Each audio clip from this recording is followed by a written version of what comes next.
మనం ఒకసారి గమనించాలి. రాహుల్ గాంధీ గారు ఆనాడు కూడా వ్యతిరేకించారు అగ్నిపథ్ విషయం మీద. ఈ రోజు కూడా రాహుల్ గాంధీ గారు అదే మాట్లాడుతున్నారు.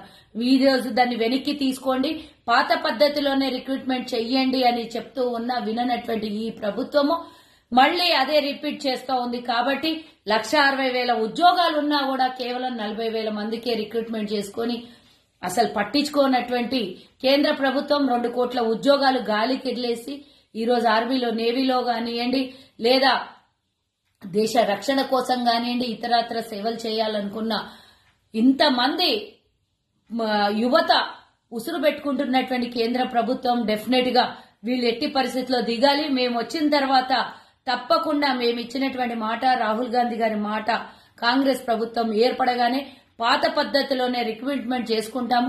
ఇది భారతదేశంలో ఉన్నటువంటి యువతకి, వారి కుటుంబానికి, తెలంగాణలో ఉన్నటువంటి ప్రతి ఒక్కళ్ళకు కూడా ఈరోజు అర్థం అవ్వాల్సినటువంటి పరిస్థితి కేంద్ర ప్రభుత్వం చేసింది.